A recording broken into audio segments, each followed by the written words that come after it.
ببینید تمام مسئولیت به ذمه تبسم داره.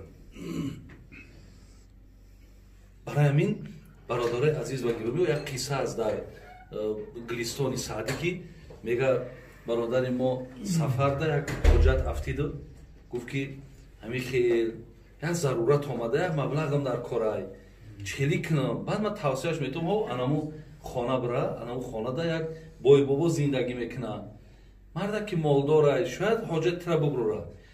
برادر ما سفر یک در آمد همون خانه و برآمد. گفتم چی شد این قصه سراسیمه برآمدی؟ گفت که عطاشا به لقاش بخشیدم.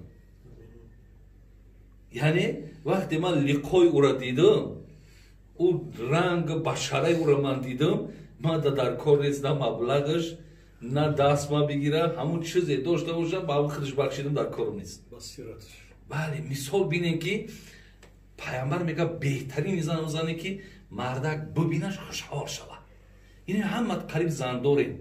وقتی خانه در بدروی برادر عزیز همین زنه که با چهره تازه ببینی، چهره تازه خوبیش در چه که ریزاگی همون رو نشون میده.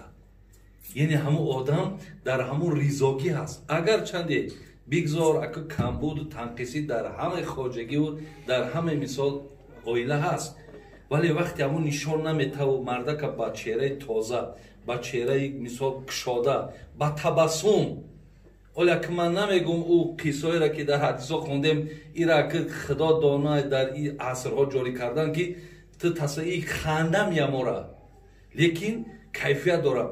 مردک مثال میدرومد قدی زنک یک سلام علیک میکرد، زنک در آمدن برآمد پشت دستی مردک بوسه میکرد. من گارانتی میتونم که خدا میدونه دست یگان تمام زنک بوسه کردی نیست که بدرویم پشت دستی ما را بوسه کنه بگم مردک خوش آمدی. بینین و بعد اینه که میبینه که کم ترک مردک خیلی کارش یا بارش وزین تره، در پیش مردک مقصد رقص کنه. زن در پیش رقص کنه که برای مردک وقت خشیدن رقص در دیگر جا برای دیگران میکنه و برای تو نمیکنش. بین تعلیمات دین بین که همین کارا را بکی که هم زندگی مستحکمه، هم محبتاتون خوب میشود. بین هم اینا تاثیر داره. یک نشانه زن خوب چی بوده؟ همین بوده که زنه که با چهره تازه مرده که استقبال بگیره. جناب امی فردوسی هم در شاهنامه‌اش میگه چی خوش گفت فردوسی پاک جان. نشدگی هم بشه قطعی تلفونش.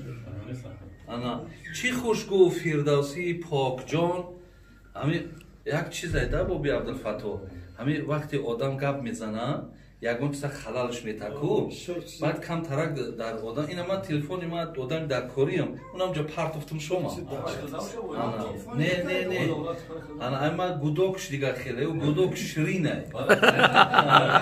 خب چی خوش گفت فردوسی پاک جان با شاهنامه اندر بیانی زنان. گوش کنین میگه فردوسی در شاهنامه برای زنکا چی گفت. بهینی زن در جهان آن بود که پیوسته با شوی خندان بود. مگو این سخن را نه پا و سر است، حدیث و سخنهای پیغمبر است. میگه من بگم تو که بهترین زن کدام زنه؟ نه او زنه که مقصد تمامی جسمش خب بسیار یعنی خیلی جلب کننده، نمیگم که بسیار پوستش سفیده، نمیگم که مقصد دستگاه و دکان و اولاد و اجداد دارد. نه، بهین زن در جهان آن بود که پیوسته با شوی خندان بود. کدامش که با شوی خودش خندانه، بسیار در زندگیش راضیه، به نهایت وقتش خوشه. بین از همین شوهر کردگیش تشکر میکنه خدا. ولی ما در حدیثا داریم که زنک اگر به طرف الله از شوهرداری شکرگزاری نکنه عبادت خدا قبول نمیکنه. ولی ممکن است زنکا سخت برسه ای اکبویی چیه؟ اون نمیدونه که این تشکری تو ای با خوبی های زندگی را مستحکم میکنه. شکرگزاری از زندگی با برای فایده جانی خطای. برای این بهترین زن گفتن یکم اشاره شمیه. دو، ایزا امرتها اطاعت که ҳаргоҳе ки агар мардак амрш кунад зана ки фалон кора иҷро кун, мега ҳаргоҳе ки ҳамин занак биган мардак майлаш на гап нагардона мақсад фалон оли дигаву кори ту буд намешававу хоб и чӣ кора не биган майлаш буд мекунам кайда мисол ба кай дар корай. пайғамбар гуфт дуюм нишонаи зани хуб анамин аст ки амри мардака иҷро кунад. се бародари азиз ва иза ғибта анҳо, ҳаргоҳе ки агар ту мисол аз ӯ ягон ҷои берун шай, як сафарда мебурой, як чанд рӯза як ҷо мақсад мисол бигем берун мебурой, ҳар ҷое ки бошад мегӯяд вай бояд ки дар моли ту ҳифз дошта бошад ва ҳеҷ гоҳ даст ба хиёнат назанад. ҳеҷ гоҳ мақсад ай набудани мардак истифода бараву баъд дигар ӯ рӯзоли ман дар телефонода бисёре саволҳо ки бобои домуло хай ака и кори то мақсад хов хеза наёмадана не ки имо қати суҳбат мекан. чанд гудак дорӣ? 4 гудак. 4 гудак қати зана қати як бачае ки ёшай мақсад қати ҳамон ба имо суҳбат мекай. домуло ман чӣ кор кунам мақсада мера чӣ тавсия чӣ фатво метӣ ман қати ҳамин хел занак зиндагӣ кунам ё накунам. бин дар набудани мардак ҳам бояд ҳеҷ вақт хиёнат накунӣ, ҳеҷ гоҳ хиёнат накунӣ. мардак ҳам бояд ки вақте дар сафарам ки бошад ӯ ҳам бояд хиёнат накунад. на мард на зан бояд хиёнат накунад. сеюм нишона мегӯяд зани хуб ана ҳамин аст ки дар набудани мардак ҳам моли мардака ҳифз кунад, ҳам ҳеҷ гоҳ даст ба хиёнат назанад, ҳеҷ гоҳ мардака дар хиҷолат шармандагӣ намонад. ин се чиз агар бародарои азиз мувофиқи ҳадисе ки ман хондам ҷаноби имом насоӣ дар сунанаш меорад, агар ҳамин дар кадом зане ки ҷамъ мешидааст ҳазрат дар мубтадо бигем дар ибтидои суханаш гуфт хайру нисо, вай беҳтарини занҳои рӯи дунё аст. беҳтарини зан дар рӯи дунё ана ҳамин занай. ака бародаро хулосашда чӣ мегӯм? хулосашда бина мегӯм ки мо нав барномаам додем барои ҷудошавиҳо. хоб оли мумкин буброя бо гӯш кунем, агарчи уҷа мумкин бисёр шахаяк ҷо намекунанд, вале гап дар сари ин меравад ки яке аз сабабҳои анами ҷудошавиам аз анами таълимотҳо дур буданай. агар хоҳарои мо ҳамин се чизе ки ман гуфтам агар ҳамирам ки дар ҳаёташ татбиқ кунад, иншоалло ба худо хоҳа ҳамон мардак ҷонша барои хел занак мета, ҳам ҷонша барои хели занак мета.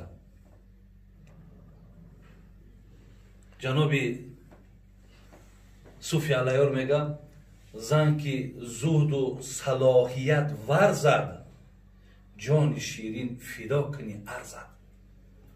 ҳамин зане ки агар пойбанди ҳамин гуфтаҳо агар боша ҷон такибатиш мегӯяд арзиш дорад.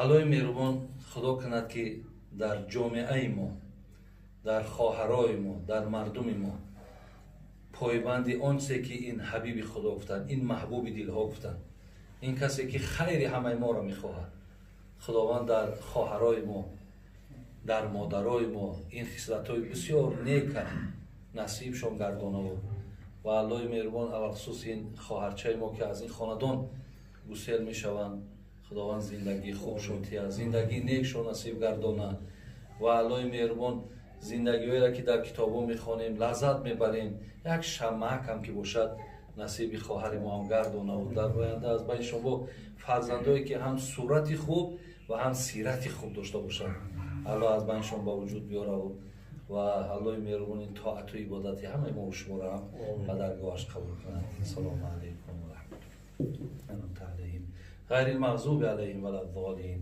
амин я рабби. матлубҳо мақсудҳо маромҳои неке ки дорем бо фазлу карамат ҳосил гардонем. хотимаи ҳаёти ҳамаи моро худои меҳрубон ба хайр ва ба некӣ бигардонем. туи аллои меҳрубон муборак гардонем. зиндагиҳои хубу зиндагиҳои нека насибшон бигардонем. ربنا فاغفر لنا ذنوبنا وكفر عنا سيئاتنا و توفنا مع الابرار. السلام علیکم.